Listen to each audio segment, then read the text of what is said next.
قرآن مجید فرقان حمید نے میاں بیوی کا جو رشتہ بیان کیا ہے نا، اس رشتے کو آپ سمجھیں جو قرآن پاک نے میاں بیوی کا رشتہ بیان کیا۔ کہن لباس لکم وانتم لباس لہن، فرمایا بیویاں تمہارا لباس ہیں اور تم ان کا لباس ہو۔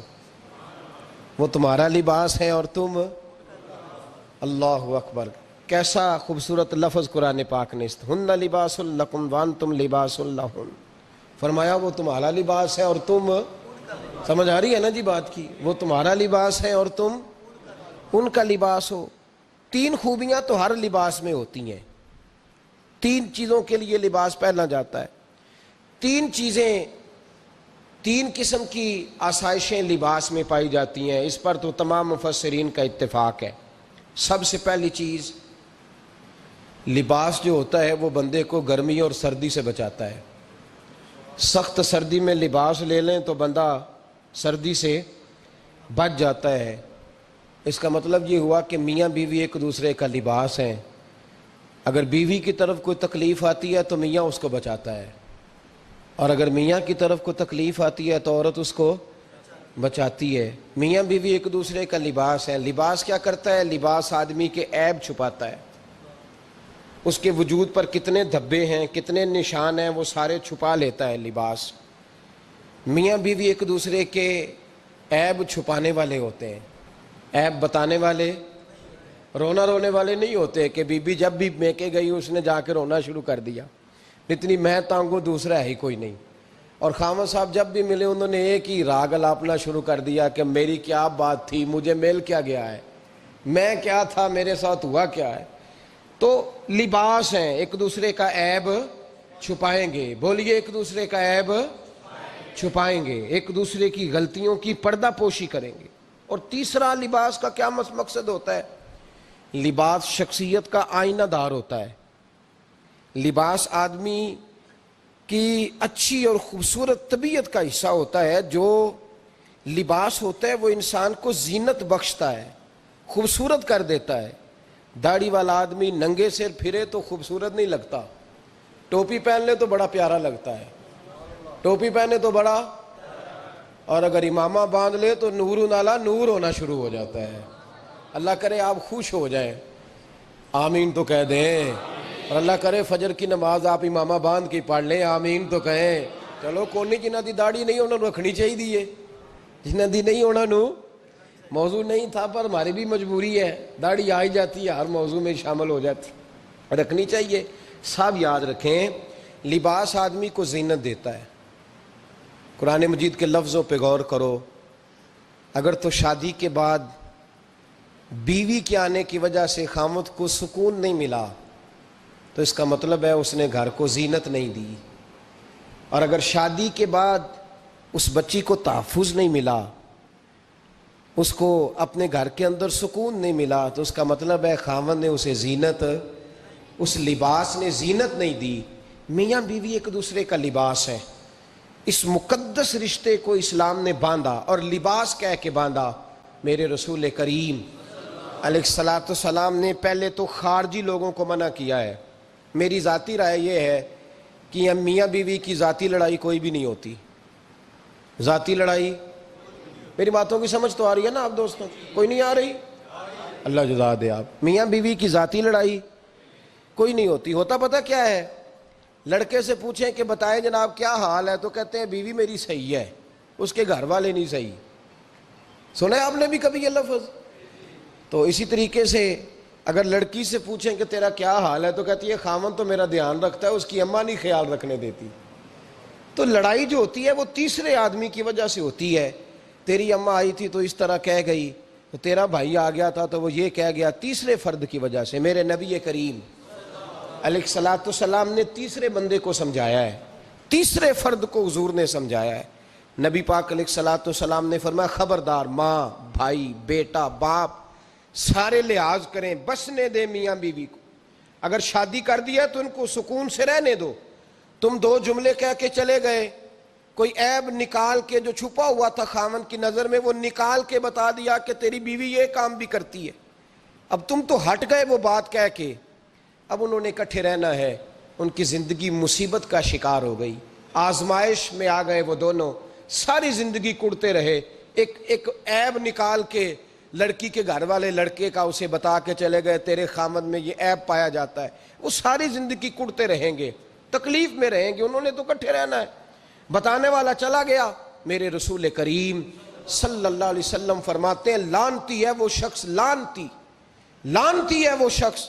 یا رسول اللہ کون سا؟ فرمایا جو بیوی کو مرد کے خلاف اکساتا ہے اور مرد کو بیوی کے خلاف اکساتا ہے، وہ لعنتی ہے، ملعون ہے، رحمت الہی سے دور ہے وہ شخص۔ انہیں قریب کرنے کی کوشش کر، تو ان کے اندر محبت پیدا کرنے کی کوشش کر۔ میرے نبی کریم علیہ الصلاۃ والسلام نے جب حضرت سیدہ فاطمہ الزہرا رضی اللہ تعالیٰ عنہا اور جناب سیدنا علی المرتضیٰ رضی اللہ تعالیٰ عنہ کی شادی کی تو نبی پاک نے دونوں کے سر جوڑے اور دونوں کے درمیان محبت کی دعا فرمائی، دونوں کے درمیان محبت کی دعا فرمائی۔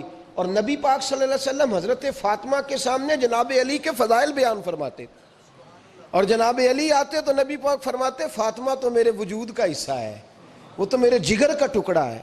تو ان دونوں کے درمیان الفت پیدا، یہ سب سے پہلے تو خارجی لوگ اس بات کا خیال کریں، سب سے پہلے تو خارجی لوگ خیال کریں، توجہ دیں کہ ان کو بکھرنے سے بچائیں۔ اب میاں بیوی بھی سمجھ لیں کہ ہماری ذمہ داریاں کیا ہیں۔ مسند امام احمد بن حنبل میں حضرت ابو درداء رضی اللہ تعالیٰ عنہ سے حدیث مروی ہے، نبی کریم صلی اللہ علیہ وسلم کی بارگاہ میں ایک خاتون نے آ کے عرض کیا یا رسول اللہ صلی اللہ علیہ وسلم مجھے بتلائیے خاوند کا حق کیا ہے۔ یہ جو حدیث سنانے لگا ہوں نا، یہ بیٹی کو سنانی ہے، جا کے یہ ٹیلی فون کر کے بہن کو سنانی ہے، صرف بیوی کو سنانے کی نہیں ہوتی یہ چیزیں۔ یہ حدیث بیٹی کو سمجھائیں، بہن کو سمجھائیں، ان لوگوں کو سمجھائیں تاکہ، اور یہ یاد رکھیں خاوند کے حقوق اگر بچی کے گھر والے اسے سکھائیں نا تو اس کی سمجھ میں جلدی آ جائیں گے، اور بیوی کے حقوق اگر خاوند کے گھر والے اس کو سمجھائیں تو اس کی سمجھ میں بات جلدی آئے گی، وہ خیر خواہ سمجھتے ہیں اپنے رشتہ داروں۔ یہ والی حدیثیں ان لوگوں کو سنانی چاہیے جن لوگوں کا بچہ ہے یا بچی ہے، متعلقہ آدمی حقوق بیان کرے۔ جب متبادل چیز کسی کے سامنے آتی ہے تو وہ کئی دفعہ سمجھتے ہیں کہ خلوص اس میں پورا نہیں پایا جاتا۔ حضرت ابو درداء رضی اللہ تعالیٰ عنہ فرماتے ہیں ایک خاتون حضور کی بارگاہ میں آئی، عرض کرنے لگی یا رسول اللہ صلی اللہ علیہ وسلم میں نکاح کرنا چاہتی ہوں، شادی کرنا چاہتی ہوں، مجھے بتلائیے خاوند کا حق کیا ہے، اگر تو میں ادا کر سکتی ہوں تو میں نکاح کروں ورنہ میں اس کام سے بچوں۔ میرے نبی کریم علیہ الصلاۃ والسلام نے فرمایا بی بی اگر خاوند کے ناک سے رینٹ نکلے، ریشہ نکلے، پیپ بہے اس کی ناک سے، اور بی بی اپنی زبان سے وہ صاف کر دے تو پھر بھی اس کا حق ادا نہیں ہوتا۔ حضرت ابو درداء کہتے ہیں آنکھ کھول کے اس عورت نے دیکھا تو میرے نبی پاک نے اگلے جملے ارشاد فرمائے، حضور نے فرمایا تو ان باتوں میں حیرت کر رہی ہے، میں اگر خدا کے علاوہ کسی کو سجدے کا حکم دیتا تو میں عورت کو کہتا اپنے خاوند کو سجدہ کرے، میں اس کو کہتا یہ کام کرے۔ میرے رسول کریم علیہ الصلاۃ والسلام نے حقوق کا تعین فرمایا، حقوق کا تعین فرمایا، اور نبی کریم صلی اللہ علیہ وسلم نے فرمایا جو عورت اس حال میں مر گئی، اس حال میں دنیا سے گئی کہ اس کا خاوند اس سے راضی تھا، اس کا شوہر اس سے راضی تھا، اس کا گھر والا اس سے مطمئن تھا، تو میرے نبی پاک فرماتے ہیں جب دنیا سے جائے گی تو رب کریم جنت کا دروازہ کھول کے فوراً ہی جنت میں داخل فرما دے گا، اس کو بغیر روک ٹوک جنت دے دی جائے گی۔ شرط یہ ہے کہ وہ جب دنیا سے جائے تو اس حال میں جائے کہ اس کا خاوند اس سے شکوے نہ کرتی پھرے، شکایتیں نہ کرتی پھرے، شکایتیں نہ کرے۔ ہمارے زمانے میں شکایتیں ہوتی ہیں اور خواتین، عورتیں اس بات کو سمجھتی نہیں کہ اللہ نے جو میرے نصیب میں رکھا تھا اور جو خاوند رب نے میرے لیے پسند کیا تھا وہ اللہ نے مجھے عطا فرما دیا ہے۔ وہ شکوے کرتی ہیں، شکایات کرتی ہیں، اور دوسری عورتوں کو سامنے رکھ کے وہ فلاں کے حصے میں یہ چیز آئی، فلاں کے حصے میں یہ چیز آئی، فلاں کا خاوند یوں کرتا ہے، شکوہ کرتی ہیں۔ میرے رسول پاک علیہ السلام نے فرمایا عورتیں کثرت سے جہنم میں جائیں گی، کثرت سے۔ تو ایک صحابی رو پڑے، ایک حدیث میں لفظ یہ ہے رو پڑے، عرض کرنے لگے یا رسول اللہ وہ ہماری مائیں بھی ہیں، بیٹیاں بھی ہیں، بہنیں بھی، حضور جہنم میں جائیں گی؟ نبی پاک صلی اللہ علیہ وسلم نے فرمایا ایک تو وہ عیب جوئی کرتی ہیں، غیبتیں کرتی ہیں، دوسرا رب کا شکر ادا نہیں کرتی، اور تیسرا فرمایا اپنے خاوند کا بھی شکریہ ادا نہیں کرتی، بات بات پہ ناشکری کرتی ہیں، بات بات پہ ناشکری کرتی، اس سبب سے جہنم میں جائیں گے۔ عورت کے حقوق کا تعین فرمایا، اور ساتھ ہی میرے رسول پاک علیہ السلام نے مرد کی طرف توجہ فرمائی، اور کیا خوبصورت لفظ ارشاد فرمایا تم میں ہر آدمی اپنے آپ کو اچھا سمجھتا اور اچھا کہتا ہے، ہر آدمی کہتا ہے، لیکن کوئی اگر مجھے آ کے پوچھے گا کہ محبوب آپ کی امت میں اچھا کون ہے، تو حضور فرماتے ہیں میں اسے اچھا سمجھوں گا جو اپنے گھر والوں کے حق میں اچھا ہے، جو اپنی بیوی خیرکم لأہلہ، تم میں سے بہترین وہ ہے جو اپنے گھر والوں کے لیے اچھا ہے، اور فرمایا جاؤ میرے گھر جا کے پوچھ لو وانا خیرکم لأہلی، میں تم سب سے زیادہ بڑھ کر اپنے گھر والوں کے لیے اچھا ہوں، تم میں بہترین وہ ہے جو اپنے گھر والوں کے لیے، بال بچوں کے لیے، بیوی کے لیے اچھا ہے۔ رسول کریم علیہ السلام نے خاوند کو حکم دیا اور ارشاد فرمایا کہ عورت ٹیڑھی لکڑی ہے، بیچاری کو اللہ نے عقل پوری نہیں دی۔ ایک بچہ چھوٹا ہوتا ہے، ہمیں پتہ ہوتا ہے کہ اس کا شعور پورا نہیں، اگر کوئی غلطی کرے تو کیا اسے نکال دیا جاتا ہے گھر سے؟ بولے، چھوٹا بچہ ہے، وہ کئی دفعہ بڑا نقصان کر دیتا ہے، آپ کیا کہتے ہیں؟ اسے مارتے ہیں، کلاڑی لے آتے ہیں اس کے لیے؟ اس طرح کرنا چاہیے، اس کے ابے کو بلا لینا چاہیے، بےزتی کرنی چاہیے پنچایت میں بٹھا کے کہ یہ غلطی کی ہے تیرے بچے نے۔ بھائی دادا یہ کام کرتا ہے؟ بولے نا، کیوں نہیں کرتا؟ وہ کہتا ہے ہمارا بچہ نہ سمجھ ہے، اپنا پوتا ہے، ہمارا اپنا ہے، اگر ہم اس کا ایپ باہر نکالیں گے تو بڑا کام غلط ہو جائے۔ لیکن وہی ابا جی جب بہو کوئی غلطی کر بیٹھتی ہے تو پنچایت بلاتے ہیں، لوگوں کے سامنے معاذ اللہ تعالیٰ بڑی کڑوی کسیلی باتیں کرتے ہیں، ایسی باتیں کرتے ہیں کہ جو ان کی بیٹی کے بارے میں کہی جائے تو وہ کبھی پسند نہ کریں، اتنے سخت جملے کہے جاتے ہیں، بیٹی والے کو رسوا کیا جاتا ہے۔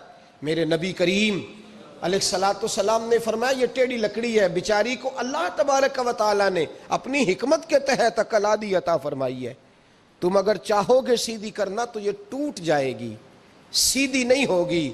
حضور کیا کریں؟ فرمایا اس کے ساتھ گزارا کرو، اللہ تمہیں اجر عطا فرمائے گا، اس کے ساتھ وقت گزارو، اللہ تمہیں اس کا، یہ ذہن بنانا چاہیے خاوند کو کہ یہ، اور خاوند کی ذمہ داری ہے۔ اعلیٰ حضرت رحمۃ اللہ علیہ نے فتاوی رضویہ کی 24ویں جلد میں بالتفصیل لکھا ہے، آپ فرماتے ہیں خاوند کی ذمہ داری ہے عورت کو کپڑا فراہم کرنا، روٹی فراہم کرنا، رہنے کے لیے گھر دینا، نان نفقے کا خیال کرنا، اور آپ فرماتے ہیں اگر وہ مطالبہ کرے تو ہفتے میں ایک دن اس کے ماں باپ سے ملانے بھی لے جا سکتا ہے، ہفتے میں، جی کوئی نہیں بول دے تسی، ہفتے نہیں، یہ نہیں صحیح لفظ، ہر ہفتے اے سوکھ ہے، کدوں ملان کھڑنا ہے؟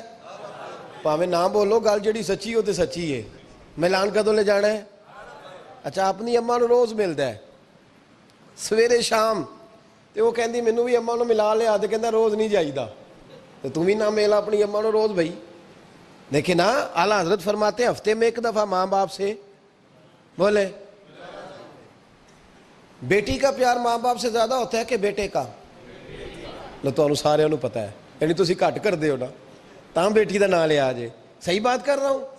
تو جس کا پیار زیادہ ہے اس کو روک دیا، کہتے نہیں روز نہیں جائیدا، سال بعد جائیں، بلکہ ان تے اللہ خیر کرے، اللہ پاک فضل کرے، داماد صاحب کی عزت ہی نہیں نہ ہوتی، اس کو آنکھوں پہ بھی اٹھائے تو کہتے تیرے گھر دے میری عزت نہیں کر دے، پتہ نہیں ان تو عزت بھائیا کیڑی شاید نہ رکھیا ہے، وہ کیڑی ہے جڑی تینوں چاہیے ہے، اللہ ہی بہتر جانتا ہے، عزت نہیں کرتے تو لہذا میرا پروٹوکول نہیں، پھول لے کے کھڑے نہیں ہوتے گلی میں، وہ باہر نہیں نکلتے، وہ اشتہار نہیں چھاپتے کہ داماد صاحب آ رہے ہیں، اور ویسے بھی میں کہاں جاؤں، مطلب یہ کہ چپس بھی نہیں ہے، انہوں نے سنگ مرمر بھی نہیں لگوایا ہوا، تو میں کیسے جاؤں، میری شان کے خلاف۔ اعلیٰ حضرت فرماتے ہیں ہر ہفتے وہ بیٹی جو ہے، تو بیٹیاں بیٹیاں ہوتی ہیں، اور یہ تو اس دن پتہ چلتا ہے نا جب اپنی بیٹی بندہ ڈولی میں ڈالتا ہے، پھر پتہ چلتا ہے کہ دل کرتا ہے ہر ہفتے اس کو ملنے کو، دل کرتا ہے کہ وہ آئے، چہرہ دکھائے، ایک دفعہ مل جائے، ہر ہفتے اس کو ملوانے لے کے جائے، اس کی غلطیاں معاف کرے، اس کے عیبوں پہ پردہ ڈالے، اس کی کوتاہیوں کا خیال کرے، اس سے درگزر کرے، میرے نبی کریم صلی اللہ علیہ وسلم نے فرمایا میں اپنی امت کو حکم دیتا ہوں کہ اپنی بیوی سے بغض نہ پالنا، بغض نہ پیدا کرنا، کوئی غلطی کرے تو بغض نہ پیدا کرنا، بغض نہ رکھ لینا سینے میں کہ تو ہے ہی ایسی، تو ہے ہی، بغض نہ پالنا۔ اور کیا خوبصورت لفظ ہیں حضرت خدیجہ الکبریٰ کے سرتاج کے، اور کیا لفظ ہیں جناب سیدہ آمنہ کے لال کے۔ میرے نبی پاک فرمانے لگے اگر تمہیں اپنی بیوی کی کوئی عادت ناپسند ہے تو غور کر لو، ڈھونڈ لو، اس میں ایسی بھی عادت تمہیں ضرور مل جائے گی جو تمہیں بڑی پسند ہوگی۔ ڈھونڈ لو، غور کر لو، مل جائے گی، کوئی ایسی بھی مل جائے گی جو تمہیں بڑی پسند ہوگی، وہ بھی تمہیں مل جائے گی۔ ڈھونڈو تو صحیح، تلاش تو کرو، بغض کی اینک نہ لگانا، بغض کی اینک لگا کے دیکھو گے تو کچھ نہیں ملے گا۔ نبی رحمت سید عالم صلی اللہ علیہ وسلم، پہلی بات یہ ہے کہ اللہ کے حبیب نے تعین فرمایا، اور پھر عملی طور پر حضور نے وہ چیزیں کر کے دکھائیں